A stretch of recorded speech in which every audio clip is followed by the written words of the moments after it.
انك تاخد من حد معلومة ممكن جدا تضره بكل بساطة وسلاسة ومن غير ما تلمس منه شعرة. ده جبروت.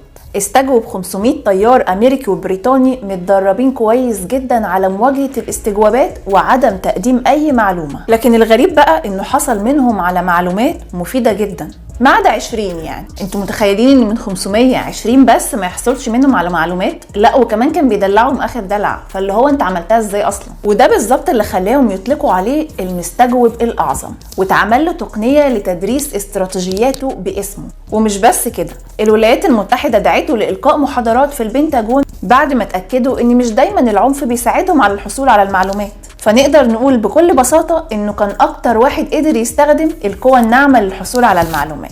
اللي اغرب بقى من ده كله انه بقى محقق اصلا بالصدفة. فخليكم معايا عشان نعرف القصة الكاملة لهانس شرف المحقق الاعظم. هانس غوتلوف شرف اتولد 1907 في روسيا الشرقية. والده كان ضابط في الجيش وتوفى خلال الحرب العالمية الأولى. عيلته كانت غنية جدا. جده من ناحية والدته كان عنده مصانع نسيج في كل أنحاء ألمانيا. يعني نقدر نقول إنه نشأ في بيئة مرفهة جدا.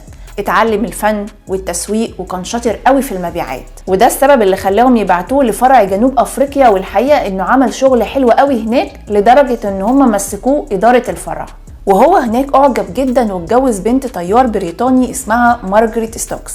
في 1939 رجع الزوجين وأطفالهم لألمانيا وهم آخر انبساط، جايين يقضوا أجازة بقى، وهوب اندلعت الحرب العالمية الثانية. الجيش الألماني جنده وبعتوه لبوتسدام للتدريب عشان يبعتوه للحرب في الجبهة الروسية. زوجته مارجريت بدافع العاطفة اللي جواها وإيمانها بقدرات زوجها في الإقناع حاولت كده ان هي ترسل برقية للسلطات بتقنعهم فيها ان جوزها ينفع جدا يكون مترجم فوري لانه عنده اتقان للغة الانجليزية. لكن كلامها ما اتخدش قوي بعين الاعتبار، وبعد فترة اتكلف بمهمة بتعتمد على الأعمال الورقية. لكن هانس واللي شغله كله معتمد على الحركة والكلام مع الوقت حس بالملل، فحاول يوضح لهم مرة تانية انه جيد جدا في اللغة الإنجليزية وانهم يقدروا يستغلوا مواهبه بشكل أفضل. والمرة دي فعلا استجابوا لكلامه وبعتوه لمركز الاستخبارات، واللي كان مخصص لاستجواب جميع الحلفاء ما عدا السوفييت. وفعلا بدأ يتدرب هانس على انه يكون مساعد لضابط استجواب، لكن اساليبهم اللي بتعتمد على العنف ما كانتش عاجباه. وبالرغم انهم كان عندهم اساليب اقل في العنف شوية، لكن المدربين ما كانوش بيحبوا يستخدموها. وفي اللحظة دي اتعهد شارف بينه وبين نفسه انه لو هو بقى المسؤول الامور كلها هتتغير. ومع نهاية كلمته اللي هو عايزه حصل. في اواخر 1943 اتقتل كل المدربين في تحطم طائرة. وهنا بقى اتنقل هانس للقوات الجوية واتكلف باستجواب كل افراد القوات الجوية التابعة للجيش الامريكي وتعين له مساعد. هانس ابتدى يستخدم اسلوب مختلف تماما في الاستجواب، وهو انه يفهم ويتخيل اللي بيفكر فيه الاسير، بمعنى انه يفكر كأنه هو الاسير نفسه. وده عشان يقدر يتوقع سلوكه ويفهم الحيل والطرق اللي ممكن يستخدمها عشان يتحكم في المعلومات ويديرها كويس ويعرف ايه اللي هيقوله وايه اللي ما ينفعش يقوله. وده لانهم مدربين كويس جدا على محاولة الموازنة ما بين حجم المعلومات ونوعية المعلومات اللي ينفع يقولوها لتقليل الضرر او الحصول على المنفعة، والمعلومات اللي ما ينفعش ابدا يقولوها لان هي هتسبب لهم وهتسبب للجهة اللي هم تبعها ضرر كبير جدا. وللموازنة دي بتعتمد على 3 محاور. اول حاجة، مش هقول معلومات كتير، هحاول اعرف ايه المعلومات بالظبط اللي هم عايزينها وهقول لهم معلومات في النقطة دي لكن غير مهمة، ومفيش فايدة من محاولة انكار معلومة هم اصلا عارفينها. وهنا بقى هانس لما بيفهم الخطة الدفاعية للاسير بيدخل عليه بالتقنية بتاعته واللي اتعرفت بعد كده بتقنية شرف، عشان يخليه مرتبك في تحكمه وإدارته للمعلومات، وما يقدرش يفرق ما بين أهمية المعلومات وكمية المعلومات اللي هو أفصح عنها. هانس كان بيقدر ياخد منهم معلومات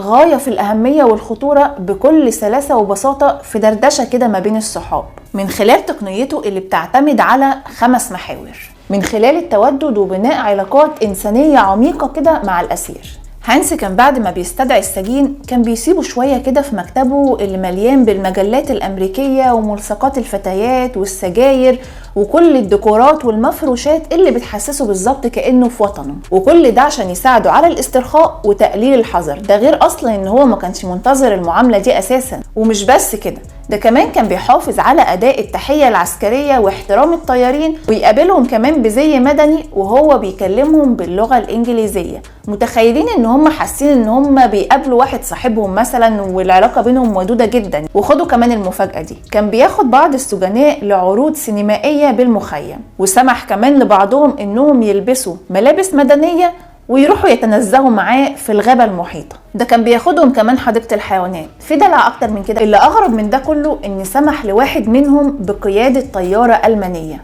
والغريب بقى ان مفيش ولا واحد منهم حاول يهرب منه. خلق علاقات ودية وكله تمام. ندخل بقى على المرحلة اللي بعدها، خلق وهم نحن نعرف كل شيء بالفعل، من خلال المعلومات اللي جمعها مساعدينه والمعلومات اللي هو نفسه قدر يستخلصها من أسرى تانيين. بيبدأ يقول لهم على معلومات شخصية ويحسسهم ان هو عارف معلومات اكتر من اللي هو عارفها فعلا.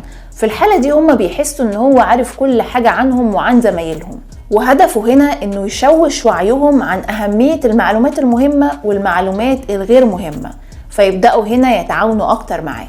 وفي اللحظة دي بيوصل لهم شعور ان اي معلومة هيقولوها هي اصلا كانت معروفة قبل كده، فمفيش داعي من الانقاذ. وعلى شرط كان بيتجاهل هانس اي معلومة مهمة كانت بتجيله عشان يستمر الاسير في الكلام وما يحسش باهمية المعلومات اللي هو قالها. لدرجة ان واحد من اللي هو استجوبهم وكان عقيد طيار كان مرتبك بشكل كبير جدا، وفضل يسأل نفسه يا ترى ايه المعلومات اللي هو خدها مني؟ انا حاسس ان هو خد مني معلومات، لكن انا ما عنديش ادنى فكرة عن نوعية المعلومات اللي هو خدها. وكأنه مثلا كان فاقد للوعي تماما في اللحظة دي. ثالث استراتيجية لهانس هو سرد المعلومات وانتظار تأكيدها أو نفيها من خلال محادثة بسيطة جدا مع الأسير. في مرة مثلا طلب منه القادة انه يعرف لغز حير الألمان، وهو ان الطيارين الأمريكيين كانوا بيصدروا ذخيرة بتطلع وميض أبيض قبل عودتهم للقاعدة بتاعتهم، في حين ان اصلا الذخيرة دي معروف ان وميضها بيكون احمر. هانس بقى بذكائه وعبقريته في انه يحصل على المعلومة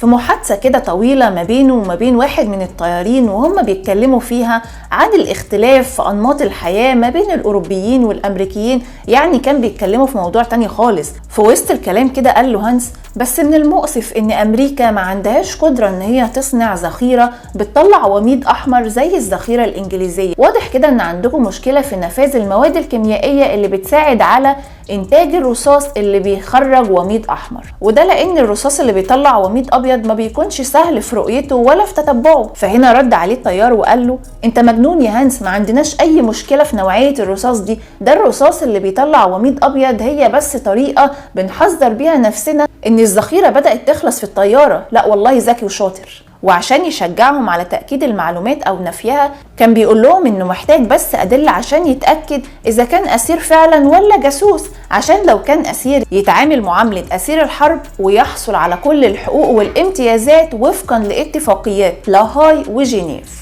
انه لو ما حصلش على التأكيد ده هيضطر ان هو يعاملهم معاملة الجاسوس ويسلمهم للجستابو واللي كان سيء السمعة جدا. لكنه في الحقيقة ما عملش كده ابدا، حتى مع اشهر طيار رفض تماما انه يتعاون معاه وهو جابريسكي. بعد انتهاء الحرب المسؤولين في امريكا ما قدروش ينسوا المحقق اللي قدر يحصل على كمية المعلومات دي كلها بكل بساطة وسهولة باسلوبه الفريد من نوعه. في عام 1948 دعوه لإلقاء محاضرات في البنتاجون لتدريس أسلوبه في الاستجواب، وكمان درسوا الأسلوب ده في مدارس الاستجواب، لدرجة أنه حصل على الجنسية الأمريكية، لكنه فضل أنه يتفرغ للعمل بالفن. يا روقانك. توفى هانس عام 1992، لكن ما زالت تقنيته بتدرس بسبب إثبات فاعليتها في الحصول على معلومات صادقة أكتر من أي أسلوب تاني مباشر. وكده قصتنا خلصت. يسعدني جدا لو عجبكم الفيديو تدعموه بلايك وتشتركوا في القناه لو اول مره تشوفوني. طبعا فعلوا جرس الاشعارات عشان يوصل لكم كل الاشعارات الجديده اللي بتنزل على القناه.